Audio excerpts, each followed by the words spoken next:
भाई नरेंद्र मोदी साहब तो बड़े इलेक्शन जीत गए हैं, ये क्या किया इन्होंने। ये हमारे पंजाबी में कहते हैं चुरलू फेरना। इन्होंने तो चुरलू फेर दिया। इसकी वजह क्या है, लोग इतना क्यों पसंद करते हैं मोदी साहब को। मामलात क्या हुए हैं, गोवा भी जीत गए, उत्तराखंड में भी जीत गए, मेरा उधर यूपी में भी मेजोरिटी है, मणिपुर मणिपुर भी मणिपुर में भी है, बस पंजाब में आप आई है। तो क्या हुआ, क्या है, ये चुरलू की फिर है। हाँ जी, ये आपने सबसे पहले शो पे बुलाने के लिए थैंक यू, और बहुत अच्छा सवाल पूछा आपने। अगर आपको याद है, हम पहले भी इस पे बात कर चुके थे। तो मैंने बोला देखिए, 4 स्टेट तो बीजेपी निकाल लेगा, यूपी, उत्तराखंड, मणिपुर और गोवा। पंजाब नहीं निकलेगा, उसका कारण है। तो पहले आते जो सबसे इम्पोर्टेंट जो स्टेट है वो यूपी। देखिए, यूपी में करीब 80 सीटें होती, चीमा साहब, और हमारे पार्लियामेंट में करीब 450 सीटें हैं। अगर आपको दिल्ली जीतनी है तो उस दिल्ली का गेटवे यूपी से निकलता है। Political gateway of India is in UP. क्योंकि अगर आपको 200-250 सीटें जो आपको चाहिए, अगर आपने 80 यूपी में निकाल ली, तो लगभग मान लीजिए 40% लड़ाई आप जीत गए। बाकी इंडिया है, मतलब this is how UP works.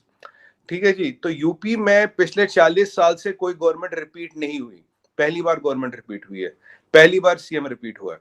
एक और जिंक्स था, मतलब जैसे हम कहते हैं ना कि धारणा सी थी कि जो सीएम नोएडा आएगा वो आएगा नहीं, वो हार जाता, उसकी सत्ता चली जाएगी। योगी जी कई बार नोएडा आ लिए, मोदी जी आ गए।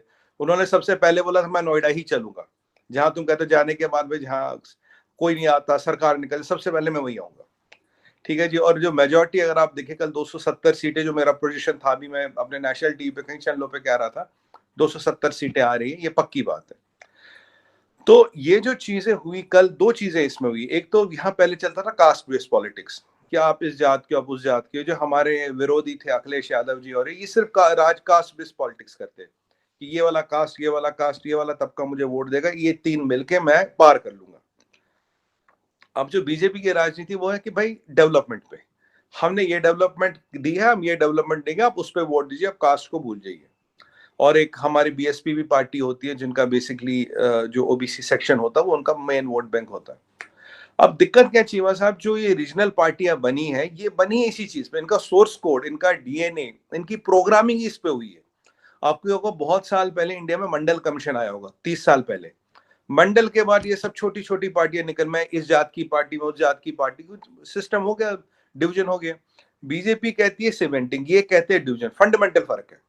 ये कहते हैं डिवीजन, भाई तू इस जात का तो इसको दे दे, तू इस मजहब का तो इसको दे दे।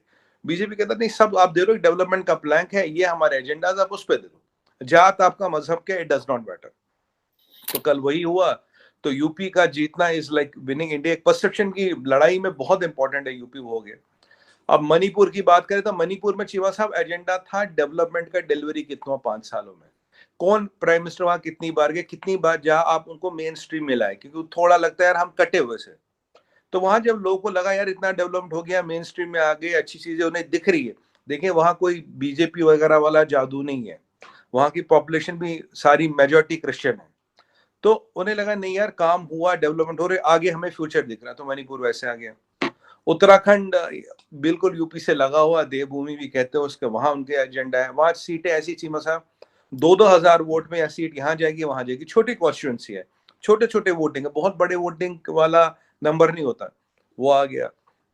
गोवा में करीब आपके 33-34% क्रिश्चियन है, पर गोवा भी आ गया। क्योंकि ये सारा वोट जो मिला है, मैंने आपको कि क्रिश्चियन वगैरह वाली बात क्यों बोली, क्योंकि यूपी में सबको पता करीब 20-22% मुसलमान हैं।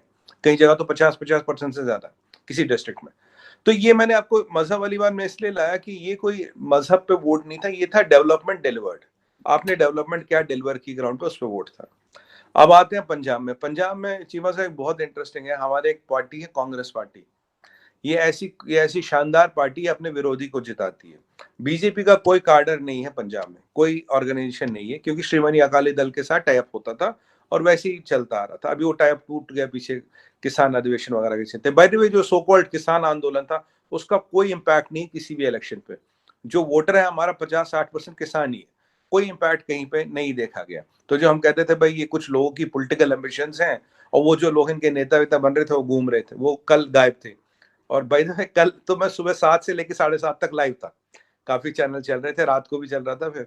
और मजे की बात है, उनमें से एक नेता नहीं दिखा मुझे। और एक किसानों की पार्टी ने तो चीमा सा पंजाब में अपनी पार्टी भी बना दी, हम लड़ेंगे इलेक्शन। साफ हो गए, गायब हो गए। अब पंजाब के मेन मुद्दे पे आते हैं। पंजाब में लोग ऑल्टरनेट चाहते थे, ऑल्टरनेट आया, आम आदमी पार्टी आई, भाई हम जनता पार्टी इस वक्त बहुत विनिंग पोजीशन में, तो आप इसको कैसे देख रहे हैं सर? क्या ऐसे ही एक्सपेक्टेड था, और इसके बाद फ्यूचर का सिनेरियो क्या नजर आ रहा है? थैंक यू जी। बिल्कुल नहीं जी, ऐसी बात नहीं थी कि ऐसे ही एक्सपेक्टेड था। डेफिनेटली बहुत सारी चीज़ें अनएक्सपेक्टेड भी हैं इन इंतखाबात में, लेकिन इम्पॉर्टेंट चीज़ ये है कि इसमें बहुत सारे जो है ना वो लेसन्स हैं इंडियन पॉलिटिक्स के लिए और एज वेल एज पाकिस्तान के लिए। पाकिस्तान के लिए तो बहुत ही ज़्यादा लेसन इसमें इसलिए हैं, जो सबसे इम्पॉर्टेंट तरीन लेसन है कि आप ये देखें, इतना बड़ा वसी पैमाने पे इतनी बड़ी पॉपुलेशन और इतने दिनों का एक प्रोसेस है जो इलेक्शन का, तो उसके अंदर आपने हर तरह की जो है वो इल्ज़ामात सुने होंगे, मैनिपुलेशन हो गई, रिलीजन इस्तेमाल हो गया, नेशनलिज्म इस्तेमाल हो गया, ये कह दिया वो कह दिया। लेकिन अल्टीमेटली जो सबसे बड़ी और हैरत अंगेज बात यह है कि धांधली का कोई इल्ज़ाम जो है वो नहीं आया, कोई काबिल जिक्र इल्ज़ाम, जो कि इस बात की बहुत बड़ी निशानी है कि इंडियन डेमोक्रेसी जो है वो कितनी मजबूती से अपनी जड़ें बना चुकी है। और इस हवाले से जो है वो जाहिर है देखने की ज़रूरत है कि किस तरह जो है वो उस डेमोक्रेसी की जो भी मैकानिज़्म है उसको समझा जा सकता है और उसको उससे इस्तेफादा किया जा सकता है। ये तो एक ज़िमनी बात हो गई, लेकिन इन इलेक्शन में बहुत सारे नतायज जो हैं वो हैरत अंगेज़ भी हैं। बाज़ ऐसी जगहों पे भी बीजेपी जीत गई है जहाँ पे लोग उसको तवक्को नहीं कर रहे थे। वो ये समझ रहे थे कि इस दफ़ा जो है वो इस तरह की सिचुएशन बन रही है कि मुमकिन है बाज़ जगहों पे वो ना जीत सकें, लेकिन जिस तरह के अभी जो है वो राहुल गांधी ने एक्सेप्ट किया है, कल ही मेरे ख्याल में मैंने उसका ट्वीट देखा था जिसमें उसने दो चीज़ें जो हैं वो इस्तेमाल की हैं कि मैं जो हम्बली जो है इलेक्शन के नतायज को एक्सेप्ट करता हूं, और इलेक्शन के नतायज को उसने पीपल्स वर्डिक्ट कहा है। तो पीपल्स वर्डिक्ट जो है इसमें यही वही बात आप कह दें कि देखें ये इतने कांग्रेस इतनी बड़ी पार्टी रही है और इतने बड़े पैमाने पे कांग्रेस को एक कंपीटिंग किस्म की फोर्स समझा जाता था। कांग्रेस की हवाले से अगर आप उस तरह हिस्टोरिकली देखें तो कहाँ पंडित जवाहरलाल नेहरू और महात्मा गांधी और इस तरह की बड़ी बड़ी जो इंडिया की असल पहचान और बड़ी बड़ी शख्सियात रही हैं, इतना लंबा अरसा जो है वो कांग्रेस ने रूल किया, लेकिन बिलाखिर अवाम ने उनको इस तरीके से रिजेक्ट कर दिया और उन्होंने बड़ा एड़ी चोटी का जोर लगाया, क़यादत के चेहरे बदलने की कोशिश की, सब कुछ किया, जिसका मतलब ये होता है कि जो किसी भी मुल्क की जो पॉलिटिक्स है ना उसके अंदर जो फरसूदगी है और फेल टू डिलीवर जो होता है वो अवाम कभी माफ नहीं करते, जिसको हम कहते हैं ना पीपल्स विजडम, कि जो अवाम की दानिश होती है वो किसी न किसी तरीके से वो बारूए कार लाते हैं। अब इसका मतलब ये हरगिज नहीं है कि हम कोई जो है वो बीजेपी से इत्तेफाक करते हैं या उनके एजेंडे पे हमें इत्तेफाक है या कोई ऐसी चीज़ है, बिल्कुल ऐसी बात नहीं।